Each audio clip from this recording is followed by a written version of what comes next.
All right, let's jump right into this explainer. Today, we're going to tackle a deeply relatable and honestly kind of unsettling modern experience. We'll be looking at the world through the lens of Sisyphus 55, the popular YouTube creator Ben Thomas, pulling together some absolutely fascinating ideas from philosophy, psychology, and sociology to unpack a massive shift in how we view ourselves today. Now, really ask yourself this. Have you ever been staring at a totally stunning sunset, eating just an incredible meal, or having one of those profound, deep moments with a friend, and before you could even fully process the visceral beauty of it, your brain just defaults to, okay, how do I frame this for my story? Have you ever actually sacrificed a real-world organic moment just to feed your digital avatar? We've all been there, right? Well, the crucial takeaway here is that we are living through a radical philosophical shift right under our noses. For a lot of us, life has literally ceased to be something we just organically live.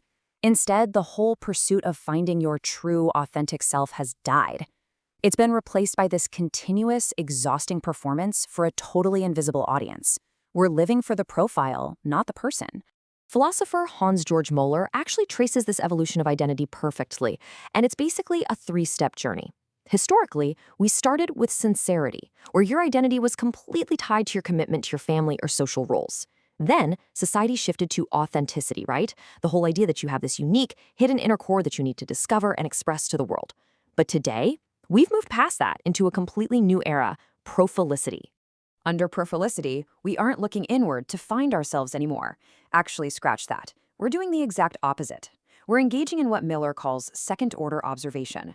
Basically, we construct our identities based entirely on how we think a general, totally anonymous audience will observe, rate, and validate us.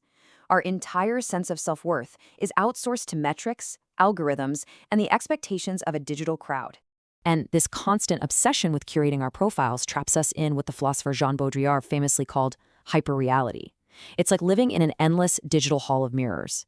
In hyperreality, the boundary between reality and representation just completely dissolves, to the point where the simulation, the feed, the likes, the digital avatars actually feels way more real and urgent to us than the physical world.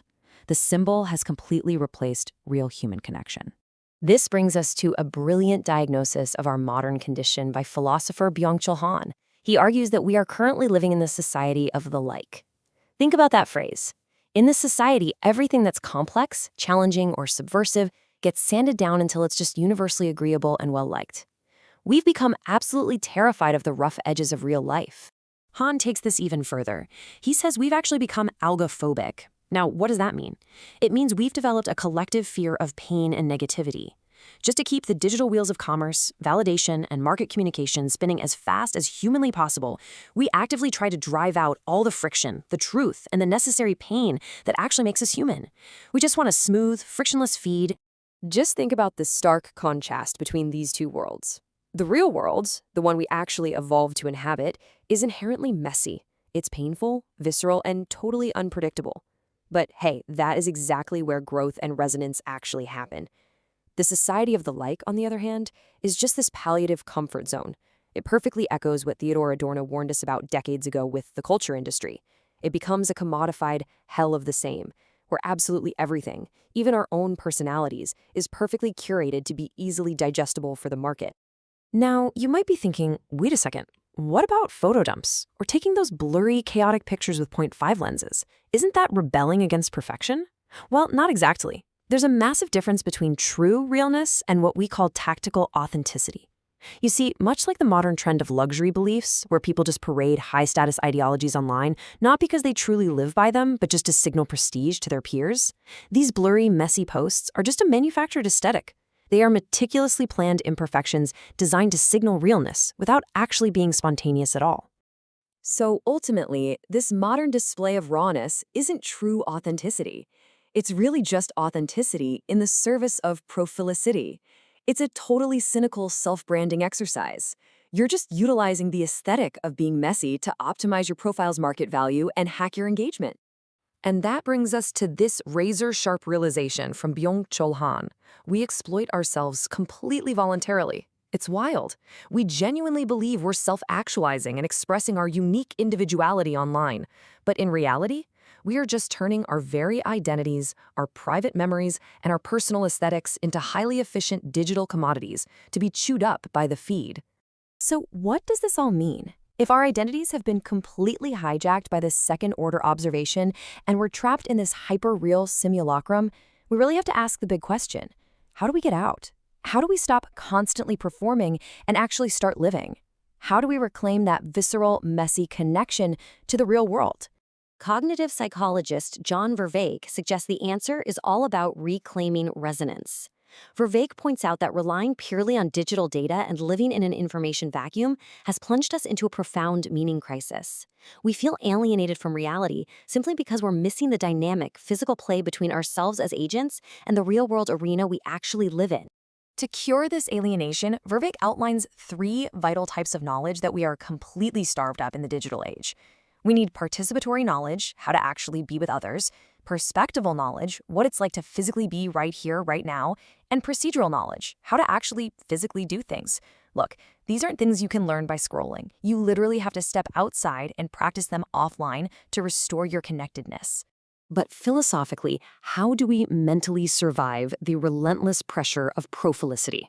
Well, we can look to the ancient Daoist concept of genuine pretending. It sounds like an oxymoron, but it's honestly the ultimate psychological antidote to our digital self-obsession.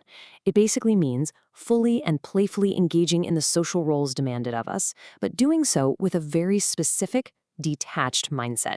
So, what does genuine pretending actually look like in practice? It's a 3-step process. First, you abandon the exhausting pursuit of finding and marketing a rigid, authentic inner core. Just let it go. Second, you embrace what Daoists call the fluid no-self, a natural, peaceful inner emptiness. And third, you play your social roles almost like a child engaged in a game. You commit to them, you have fun, but you do it without deep, existential attachment. By maintaining this inner emptiness and recognizing that you don't need a perfectly defined, highly marketable, authentic self to be whole, you essentially armor yourself against the hyper-real. You can navigate the digital simulacrum perfectly fine without ever making the fatal mistake of confusing your online profile for your true existential worth. And when you adopt this mindset, a really beautiful shift happens. You can still post the photo. You can totally engage in digital culture, but the tyrannical power of the like completely vanishes. Because you realize you are no longer performing your identity for the void, your life can finally, actually be lived. I want to leave you with this final provocative thought to shatter that hyper-real illusion once and for all. If the servers went down right now, if the audience logged off forever, and the digital validation completely stopped, who are you truly? I challenge you to step outside the society of the like today, embrace the messy reality, and find out. Thanks for joining me on this explainer.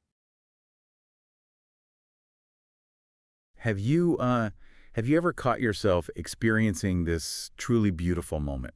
Like maybe it's a stunning sunset painting the sky neon orange, or I don't know, a genuinely incredible meal at a new place. Right, or just an amazing, completely unscripted laugh with a close friend. Exactly. But then instead of just being there, you immediately pull yourself out of the reality of that moment. Yeah. You stop actually living the experience, and instead your brain just instantly pivots to calculating how to post it online. You start thinking about the angles.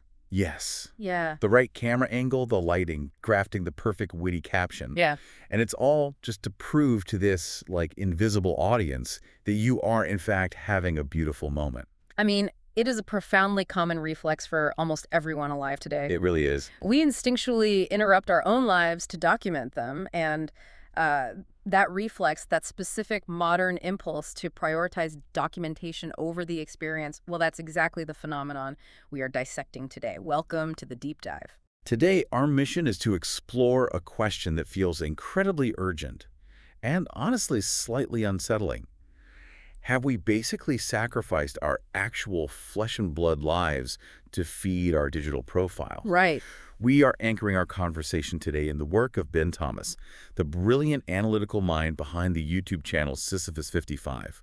His recent video essays and philosophical deep dives weave together this incredible tapestry of thinkers. Oh, it's a massive synthesis. It really is. Yeah. I mean, we're talking sociologists like Hans-Georg Müller and Byung-Chul Han, philosophers like Jean Baudrillard, cognitive scientists like John Vervaeke, all the way back to ancient Daoist thought. Yeah, it covers a lot of ground. So we are taking a hard look at what is being called the death of authenticity and the rise of the simulated self. And, you know, to really understand what Thomas is exploring here, we need to frame the stakes correctly right from the jump. Okay.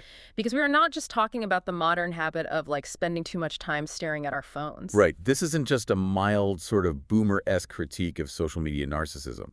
Exactly.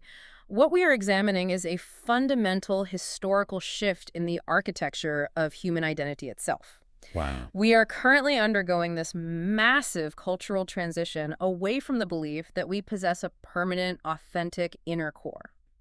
And instead, we are entering the realm of the simulated self. The simulated self. Right. It's where the boundary between who we actually are in the physical world and the profile we present to an anonymous public has just completely dissolved. I mean, that is a massive claim, because it feels like we didn't just wake up one Tuesday and collectively decide to outsource our souls to Instagram. Right, right. So how did the concept of human identity actually evolve to reach this breaking point? Well, it was a very long, slow progression. The cultural analysis we're looking at draws heavily on the theories of philosopher Hans-Georg Marler and Paul d'Ambrosio to kind of map this out. Okay. They break the formation of human identity down into 3 distinct historical phases. So let's start with phase 1. Which they call the era of sincerity. For centuries, stretching back through the Middle Ages and earlier, your identity was not a mystery you had to solve. Right. It was based on a firm, unwavering commitment to a predetermined social role. So, like, if I was born in a medieval village to a family of blacksmiths, my identity was literally just the blacksmith. Exactly. Or if I was the subject of a specific lord, my identity was loyal subject. Precisely. In the era of sincerity, literally no one was agonizing over finding themselves. Right. Your identity was just assigned to you by your family, your community, your socioeconomic class. And the crucial mechanism to understand here is validation. Okay, how did validation work then? In the era of sincerity, validation was entirely external. You were judged by your community based on how sincerely and effectively you fulfilled that assigned role. Ah. Like, were you a good father? Were you a loyal subject? Did you forge good horseshoes? If you met the external criteria of your role, you possessed a valid identity. Which, I mean, by today's standards, sounds incredibly suffocating. Absolutely. It's so restrictive. You had no upward mobility, no room to really change your mind. Yeah. But on the flip side, it completely lacked the paralyzing existential anxiety we have today of having to, like, invent your own personality from scratch. Exactly. The rules were clear. But obviously, society evolved. We rebelled against those strict roles. It did, which brings us to the second phase, the era of authenticity. Right. This really began to surge during the Romantic period in the 19th century and just exploded in the 20th century. Okay.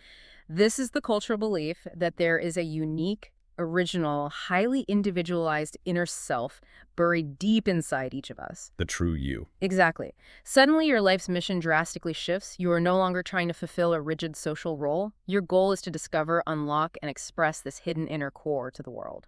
The birth of the ultimate modern moral imperative, right? Yeah. Just be yourself. Yes. It's in every Disney movie, every pop song, every self-help book you've ever read. And notice how the mechanism of validation shifts here. Oh, right. Under authenticity, validation moves from the external to the internal.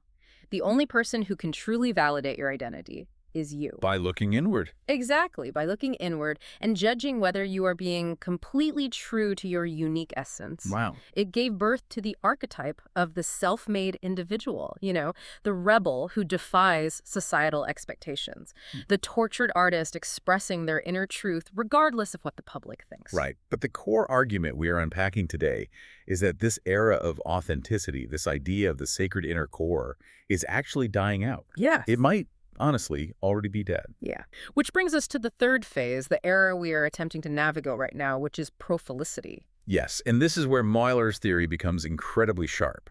Profilicity completely abandons the pursuit of a hidden inner core. Okay. Instead, identity in the modern world is shaped by a mechanism called second-order observation. Okay, second-order observation. Let's break that down, because that sounds like a term from a graduate sociology seminar. It does. What does that actually mean for me walking down the street?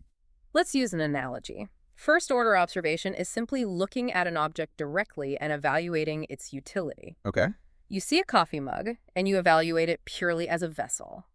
Does it hold hot liquid without leaking? Yes. That is first-order observation. Makes sense. Second-order observation is entirely different.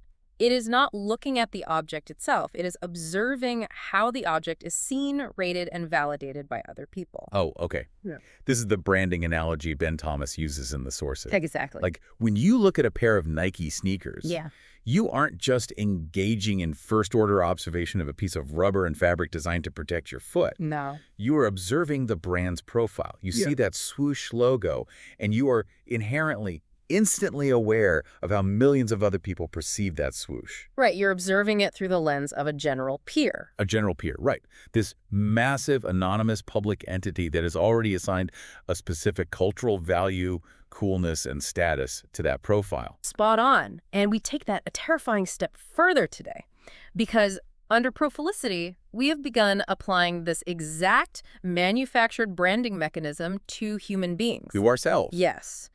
We now curate our own identities as profiles, designed explicitly to be validated by the second-order observation of an anonymous audience. Wow. The questions we ask ourselves to determine our worth have fundamentally changed. We no longer ask, am I fulfilling my societal role, like in the era of sincerity? Right. We no longer ask, am I being true to my inner self, like in the era of authenticity? So what do we ask? Today, the singular driving question is, how is my profile being seen, rated, quantified, and ranked by the general peer? That is, I mean, and we really need to emphasize that this goes way beyond literal social media profiles, right? Oh, absolutely. It's not just about what you post on TikTok. It dictates massive, physical, real-world life choices. It does. There is a deeply illuminating example highlighted in the analysis regarding a popular YouTuber named Amanda Mariana. Right, the college decision. Exactly. She was incredibly transparent with her audience about her decision to attend New York University. Which, I mean, that is a massively consequential decision. Going to NYU typically involves moving to one of the most expensive cities on Earth and taking on a staggering amount of student debt. Huge debt. It alters the financial trajectory of your entire life. Exactly. And Amanda openly admitted that a major driving factor in her choice was the realization that an NYU college vlog would perform vastly better on her YouTube channel than a vlog about going to a much cheaper local state school. Yeah. She intuitively understood that the profile of NYU held more cultural capital. It offered more prestige and more second-order validation from her audience. Right. So she literally chose the physical reality of her life based almost entirely on what would best serve her digital profile. It is the perfect distillation of how Profilicity operates. The digital profile begins to dictate physical reality. Yeah. She isn't simply living her life and then casually documenting it. She is architecting her physical life specifically to optimize the documentation of it. That is wild. The validation doesn't come from the education itself. It comes entirely from how the choice plays out in the arena of public perception, likes, views, and digital engagement. But, you know, I want to push back on this a little bit. Sure. Because it is incredibly easy to sit back and label that behavior as fake or shallow. But Amanda's choice was a real decision with tangible consequences. Oh, very well. She took out real financial loans, she physically packed her bags and lived in a real dorm room in New York City. She didn't fake her acceptance letter or use a green screen to pretend she went to NYU. No, she didn't. She actually lived it. So if the actions we take to optimize our digital profiles literally become our actual breathing day-to-day lives, is it really inauthentic? Or are we just failing to understand a completely new type of reality? That is the ultimate paradox of the modern age. You are right. It is a new type of reality. Right. When human identity is outsourced to a digital profile, the simulation becomes the primary author of the physical world. The profile is no longer a mirror reflecting reality. Reality has been demoted. Reality is now merely the raw material we mine to feed the profile. Reality is the raw material. Wow. And this leads us perfectly into the philosophical framework of Jean Baudrillard. Oh, yes? Because decades ago, he predicted the exact psychological consequences of what happens when the simulation overtakes reality itself. Yes. Jean Baudrillard and his concept of hyperreality. Exactly. It sounds like a concept from a cyberpunk novel, but it perfectly describes our current Tuesday afternoons. It really does. Hyperreality is the state where the dividing line between reality and the representation of reality completely dissolves until you can't tell them apart at all. And Baudrillard introduces a crucial concept here called the simulacrum. Right. Simulacrum isn't just a copy of something.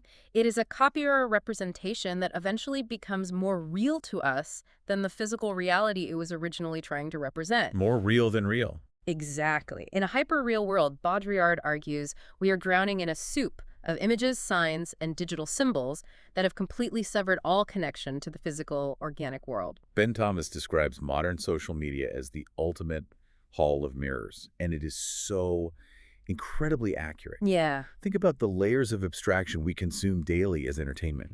You can go online right now and watch a highly edited YouTube video of a person recording themselves reacting to a Twitch stream of another person playing a digital simulation of a football game. Right. The layers are absurd. We are layering representation upon representation, moving further and further away from any visceral, organic, immediate human experience. And Baudrillard foresaw the psychological toll this would take. He has a deeply unsettling description of this state, noting that it leads to the subject becoming a pure screen, a pure absorption and reabsorption surface of the influent networks. A pure screen. Think about the visceral imagery of that. We cease to be active biological agents moving through the physical world. Yeah. We become passive nodes in a digital network. We are just screens absorbing simulated experiences and reflecting them back out to other screens. And the truly terrifying part is that we are raising an entire generation of children completely submerged inside this hall of mirrors. We are. The analysis brings up the modern phenomenon of the iPad baby. We all know the image, right? Oh, yeah. You see a toddler in a stroller at a restaurant, completely mesmerized by a glowing screen, swiping through TikToks or YouTube Kids before they even have the motor skills to speak full sentences. Right. What's happening in their developing brains is a crucial shift in how they engage with the world. They are engaging almost exclusively in what developmental researchers call epistemic play. And to really understand the damage there, we have to contrast that with how children evolved to play. Okay. Historically, children engaged in ludic play. Ludic play is what happens when you give a kid an empty cardboard box. Right, a classic. They have to generate creative, imaginative, physical scenarios out of nothing. They turn it into a spaceship, a fort, a race car. Ludic play is highly active. The child is the agent creating the reality.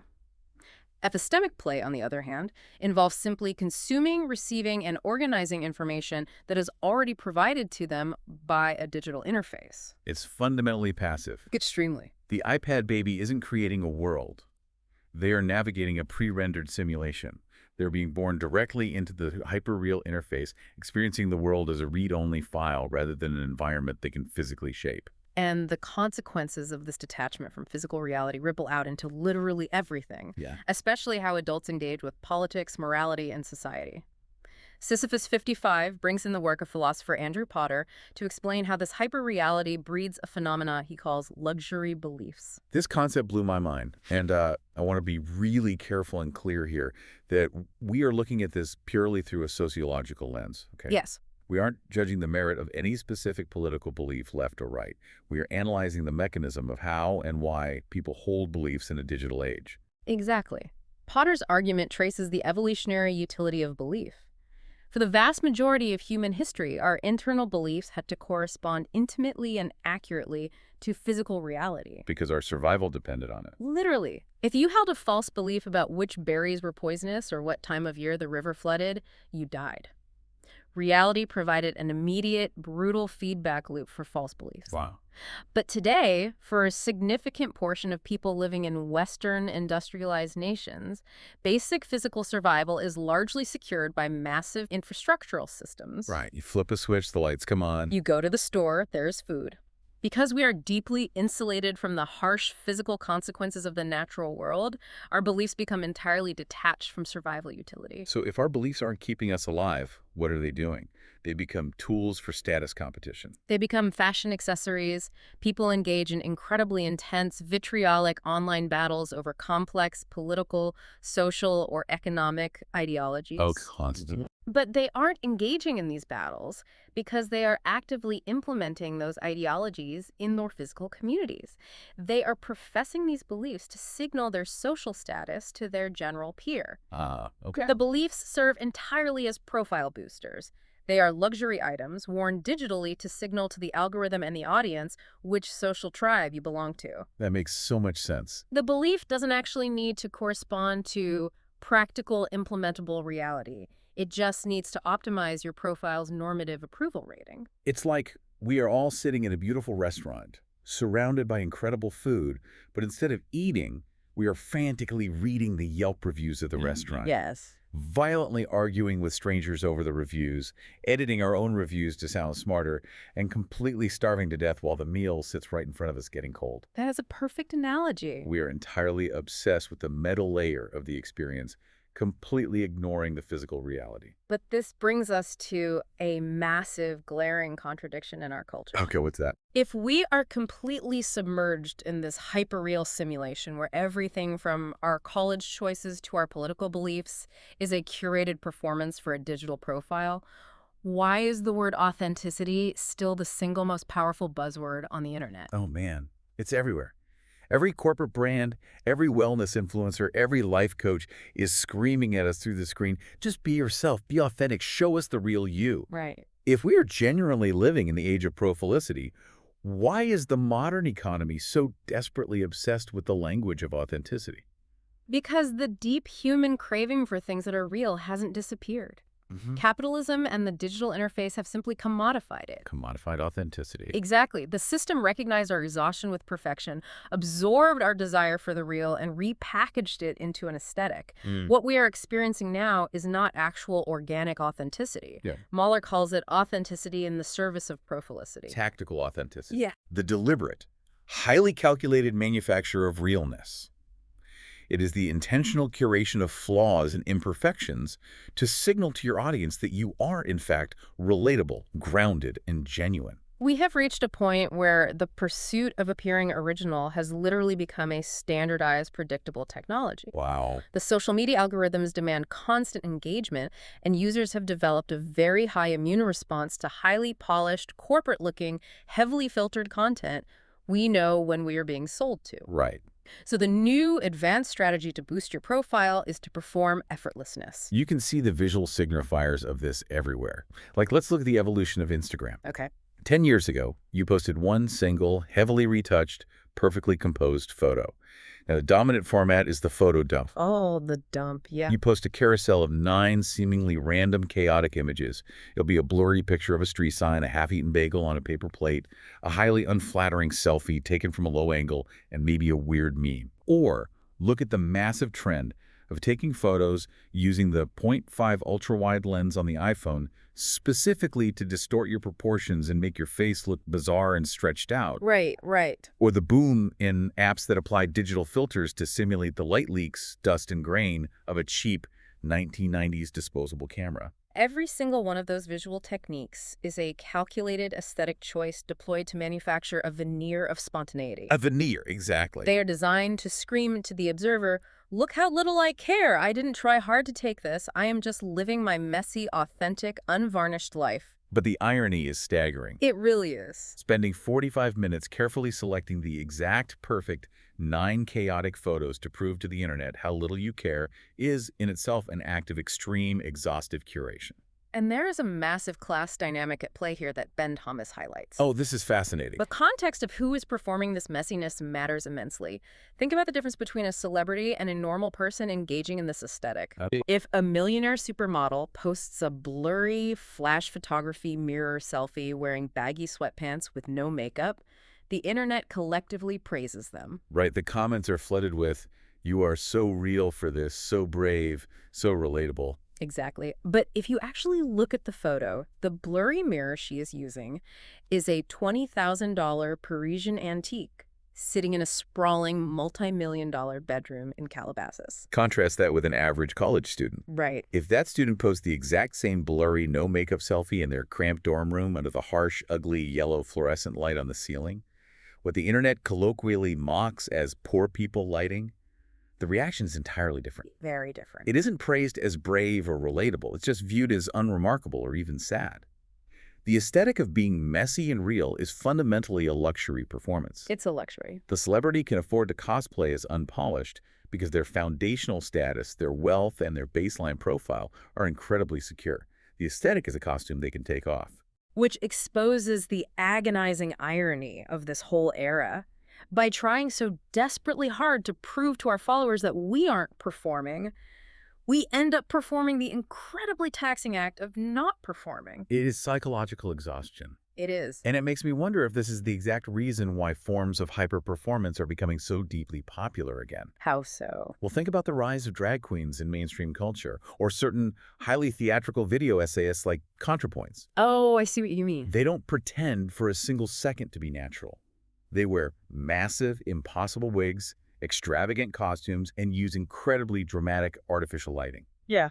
Is it possible that their hyper-performative pastiche is actually a relief to us? Because they own it? Exactly, because it's ironically more honest about the fact that everything on a screen is a performance. That is a brilliant observation. When a performer leans entirely unapologetically into the artifice, it relieves the audience of a massive cognitive burden. Yes. You no longer have to squint at the screen trying to detect the fake. It is honest deception. Honest deception. I love that. But for the average person who doesn't have the luxury of theatrical artifice, the person who is constantly, daily trying to maintain the illusion of effortless authenticity on their personal profiles, it leads to a very specific modern epidemic of societal burnout. Right. We are exhaustingly trying to smooth out our lives, sanding down all our difficult, unphotogenic realities just so we can remain safely likable. Which brings us to the philosopher Byung-Chul Han and his utterly devastating critique of the modern digital landscape. Yes, Han's work is crucial here. Han argues that through this constant sanding down of ourselves, we have created a frictionless, algophobic society. Algophobia literally translates to the fundamental fear of pain. Wow. Han suggests that in our hyper-networked capitalist world, the absolute highest systemic priority is the smooth, frictionless acceleration of communication, data, and market exchange. Okay. Positivity, likes, shares, enthusiastic agreements, retweets acts as the lubricant for the system. It accelerates communication. It keeps the machine running. Exactly. It keeps the data flowing, keeps eyes on the screen, and keeps the digital economy moving. Negativity, on the other hand, friction, deep debate, sorrow, and profound pain causes us to pause. It slows things down. It slows the system down.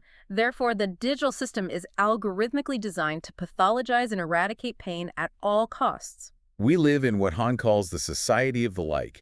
Everything must be instantly Instagrammable. Everything. And he doesn't just mean visually pretty. He means everything must be conceptually stripped of its rough edges, its deep contradictions, and its capacity to cause any kind of intellectual or emotional discomfort. Right. We have to make our thoughts, our bodies, and our lives easily and rapidly digestible. And to truly understand how radical a departure this is from human history, Thomas contrasts this modern smoothing with Theodor Adorno's theory of art.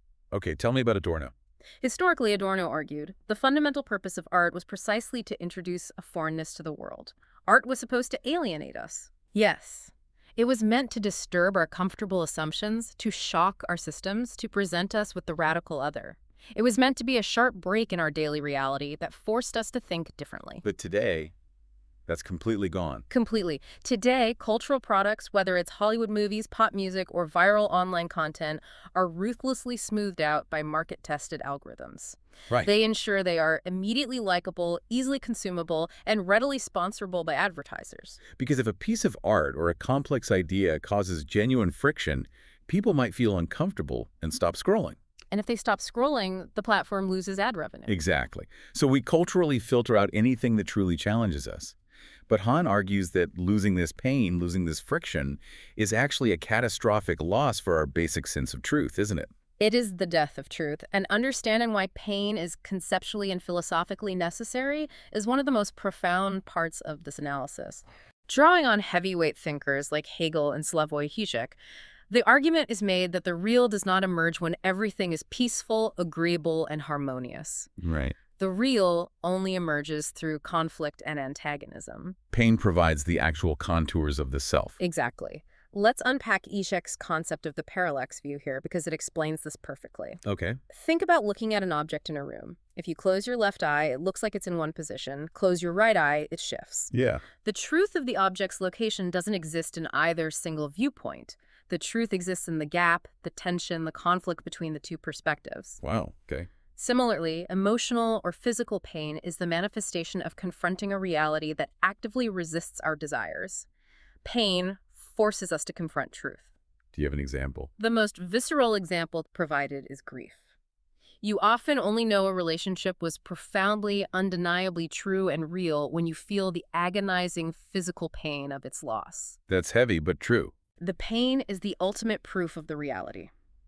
By engineering a digital society that avoids pain, friction, and conflict at all costs, we have engineered a society that is fundamentally, structurally insulated from the truth. And without the pursuit of truth, what do we replace it with? We replace it with the pursuit of metrics. Yes. This is where Georg Simmel's concept of the tragedy of culture comes in. Simmel warned over a century ago that objective culture would eventually override and crush subjective culture. Let's define those, just to be clear. Sure. Objective culture is the quantifiable, external, measurable stuff of life. Today, that means chasing the number of followers, optimizing your engagement rate, accumulating digital status points, tracking your steps, quantifying your sleep. The data. Right. Subjective culture is the deeply qualitative, unquantifiable stuff of human existence. It is the messy, organic relationships, the joy of a meandering, pointless conversation. Right, or the quiet, internal satisfaction of a job well done when nobody is watching. The tragedy Simmel foresaw is exactly what we are living. We are so busy auto-exploiting ourselves, trapped inside the internal panopticon of our digital profiles. A panopticon, yes. Constantly surveying and policing our own behavior to make sure our objective metrics are growing, that our subjective culture simply withers and dies from neglect. It does. We are burning out at unprecedented rates because we are desperately trying to squeeze messy, organic human life into a sterile spreadsheet of likes and views. And when the exhaustion of that burnout hits us, what is our immediate societal response? We numb it. We absolutely do. I mean, think about your own habits right now.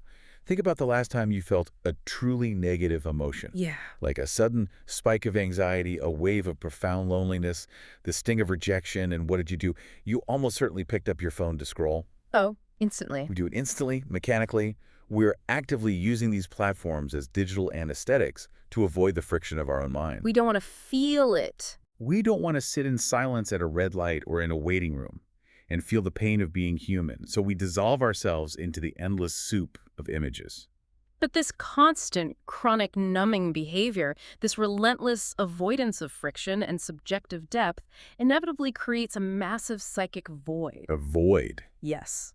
We are treating the symptoms of our alienation with digital distraction, but the underlying disease continues to fester. So what is the underlying disease? This widespread feeling of hollowness is what cognitive psychologists are now officially identifying as a global crisis of meaning. Which brings us to the work of cognitive psychologist John Vervaeke. Right. Vervaeke is a professor at the University of Toronto, and his extensive research on the meaning crisis provides the exact biological and cognitive blueprint to understand what we are actually losing in the digital age. He really maps it out. He does. He has developed what he calls the 4P framework of knowing. It lays out exactly how human cognition evolved to work and how the internet is systematically breaking it. Vervaeke's 4P framework is a brilliant synthesis of cognitive science. He argues that human beings do not just know things in one single way. Okay. We engage with the world through 4 distinct layered types of knowledge. Let's walk through these because this really unlocks the whole puzzle. Layer number 1 is propositional knowledge. Right. Propositional knowledge is the most basic layer. It is knowing that something is a fact. Like trivia? Exactly. It's your semantic memory. Knowing that Paris is the capital of France, or that mitochondria is the powerhouse of the cell, or that cats are mammals. Stuff you can verify. Yes! It is data. It is information that can be definitively judged as either true or false. Now look at the internet. Oh boy. The internet is undeniably the single greatest engine for generating and distributing propositional knowledge in the history of the universe. True. We have an infinite, overwhelming avalanche of facts available to us in milliseconds. Which makes us feel incredibly smart. We have all the facts in the world right in our pockets. But it's an illusion. Right. Because having a Wikipedia article about a bicycle doesn't mean I can actually ride one, does it? No, it doesn't. That's where the second layer comes in. Procedural knowledge. Exactly. Procedural knowledge is knowing how to do something. It's stored in your procedural memory, deeply tied to your nervous system. The physical skills. Yes. It's the physical skill of riding that bicycle, the muscle memory of swimming, or knowing how to kiss someone. Right. You cannot acquire procedural knowledge by reading a screen. It requires physical, temporal, bodily engagement with the world over time. It isn't judged as true or false like a fact. It's judged by its power and efficacy in actual application. Okay, then we go a layer deeper into our subjective experience. Layer number 3 is perspectival knowledge. Perspectival knowledge is knowing what it is like to be you right here, right now, in a specific, unique state of mind from a specific point of view. Okay, can you give an example? Sure, it's your situational awareness and your episodic memory. Think about the difference between reading the propositional fact that the weather is 100 degrees versus the perspectival knowledge of standing in the sun, feeling the sweat bead on your forehead, and experiencing the oppressive weight of the heat. Oh, that makes total sense. It is deeply tied to your presence in a moment. And finally, we reach the bedrock layer, the deepest layer of human cognition that anchors everything else. Layer number 4, participatory knowledge. Yes. Participatory knowledge is knowing how you fundamentally fit into your environment. You fit. It is the deep, unspoken biological connectedness to the world around you. Vervaeke calls this the agent-arena relationship. Agent arena. Yes. Through millions of years of evolution, your biology and your culture have been shaped to fit specific environments, and those environments, in turn, afford you certain actions. Afford you actions. Yeah, think about walking into a grand, silent library. The environment affords whispering, it suppresses shouting. Walking into a rock concert affords jumping and screaming. Participatory knowledge is the subconscious, seamless flow of belonging to a context. You don't have to think about it, you simply fit. So if this is how our brains evolved to function across these 4 layers, Yeah. what happens when we plug this biology into social media? It breaks down. Vervaeke argues that the digital interface fundamentally hijacks our cognition by breaking a specific evolutionary mechanism called relevance realization. What is happening in our brains when we open these apps? To understand this, look at how we evolved. Relevance realization is our brain's incredibly powerful ability to seamlessly sort through millions of sensory stimuli every second and intuitively zero in on what actually matters for our survival in any given moment. Right. Out on the ancestral savanna, if the wind blew and a bush rustled, your brain instantly flagged that movement as highly relevant. It might be a tiger. Right. Your dopamine pathways light up, your adrenaline spikes, your attention narrows. The environment dictated the relevance. Well, the internet is different. Completely. Social media engineers understand this biology perfectly. They've designed the algorithm to put our relevance realization, as Vervaeke vividly puts it, on meth. Wow. The interface is a super stimulus. It is. It screens at you constantly. Every single notification is a bright red dot, the color of blood, the color of danger. Every news headline is framed as catastrophic. Yes. Every post implies that if you don't engage with it, you are missing out on vital social information. It artificially inflates the relevance of absolutely everything, completely overwhelming our cognitive capacity to sort truth from noise. And here is the tragedy of the 4P framework. Okay. While the internet force feeds us infinite propositional knowledge, we are drowning in endless facts, hot takes, and opinions. It actively, systematically starves us of participatory knowledge. Oh, because we aren't anywhere physical. Exactly. We sit physically isolated in our rooms, staring at a two-dimensional screen, completely detached from our local physical arena. We're totally unmoored. We are engaging in digital relationships of non-relationship. We have an unprecedented wealth of information, but a severe, soul-crushing famine of wisdom. This famine of wisdom leads to a really striking, disturbing analogy Vervaeke uses to describe modern society.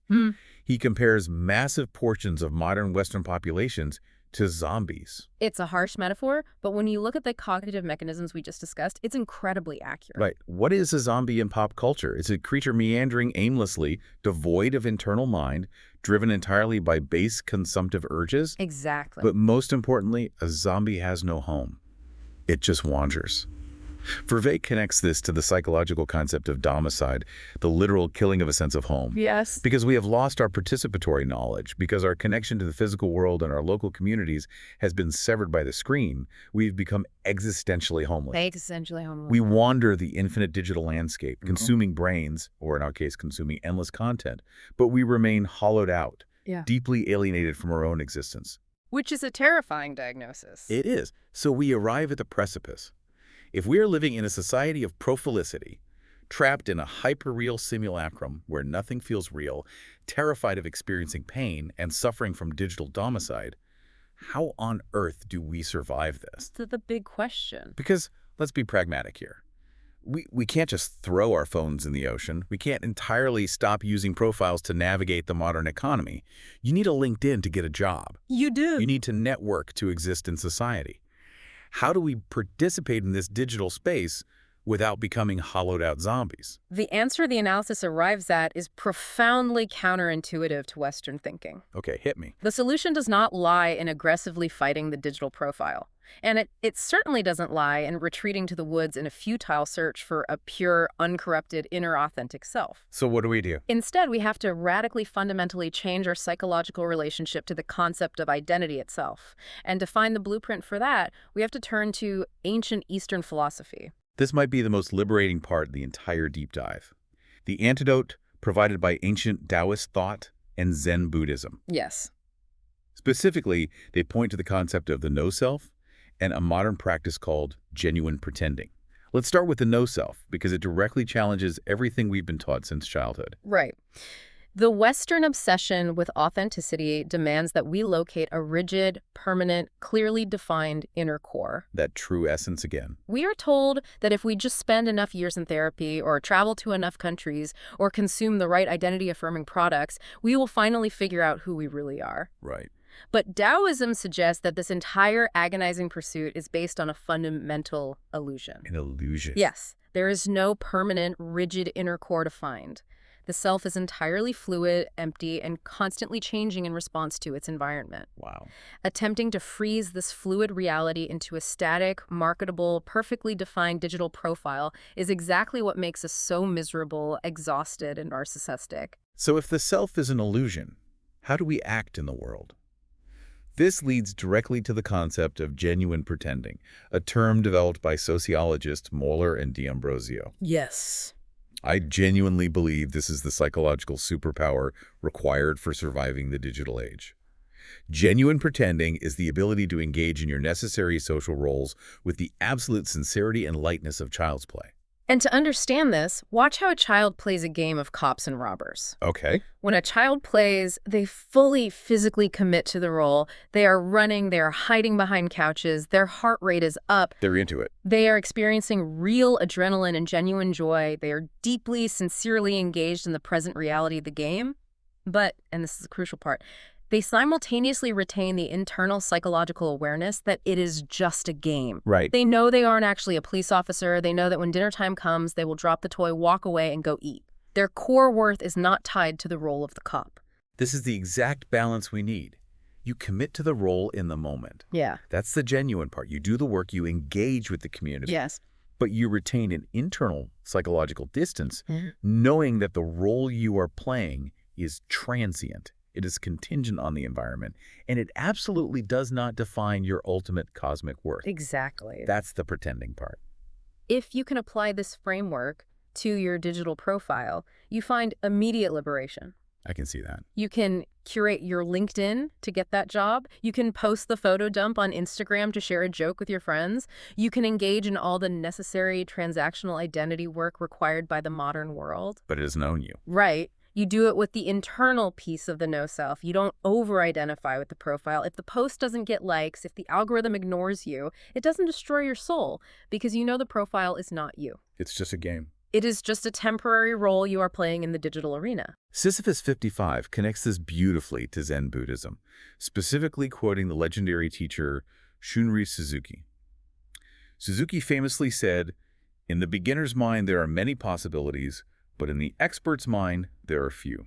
That quote perfectly encapsulates the danger of identity fundamentalism. Yeah. If you decide you are the ultimate expert on your own identity, if you firmly decide, I am definitively this specific type of person with this rigid aesthetic and this unyielding worldview, you severely limit your possibilities for growth, connection, and empathy. You box yourself in. You become brittle. When reality challenges your rigid profile, you break. Right. But if you approach your life and your digital presence with a beginner's mind, accepting that you are fundamentally empty and transient, you become incredibly adaptable. Wow. You stop agonizing over achieving a future state of perfect enlightenment or building a flawlessly optimized profile, and you just embrace the messy, transient, painful, joyful process of the present moment. That is where actual freedom lies. There is a truly wonderful poetic analogy from the ancient Daoist text, the Zhuangzi, that perfectly illustrates this survival strategy. I love this one. It's the story of the wise old tree. In this story, there is a massive ancient tree that has lived for hundreds and hundreds of years while the rest of the forest was cut down. Right. And the reason it survived so long is precisely because it maintained an inner emptiness.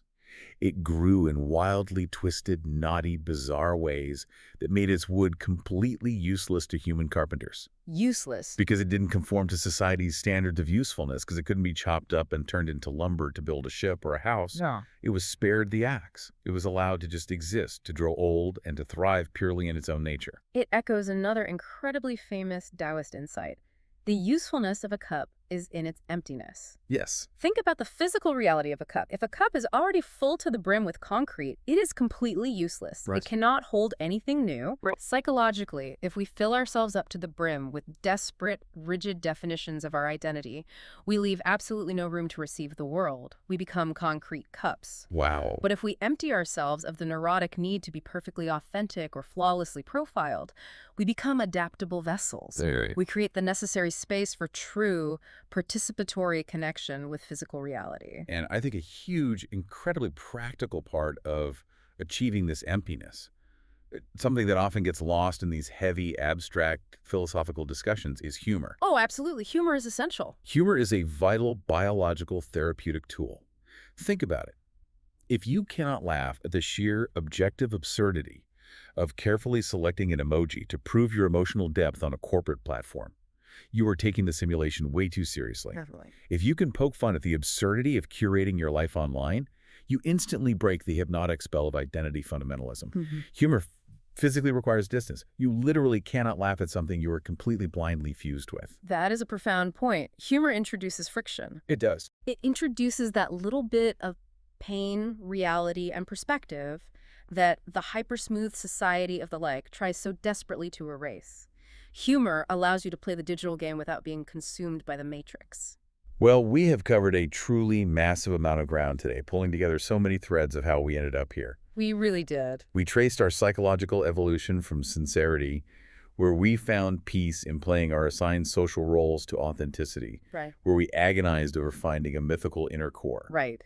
And now we have landed in profilicity, attempting to navigate a hyperreal simulacrum that demands constant tactical authenticity and ruthlessly punishes any real pain or friction. It's bleak. We're absolutely at risk of wandering this digital landscape as zombies suffering from domicide, lost in a profound meaning crisis. We are. But the incredible hope here is that by embracing Vervaeke's participatory knowledge and adopting the ancient Taoist art of genuine pretending, we can actually survive this era. We can play the game of profiles without sacrificing our souls to the algorithm. If there is one central anchoring truth to take away from this synthesis of thought, it is this. Your true worth as a human being is not and never will be tied to second-order observation. Amen to that.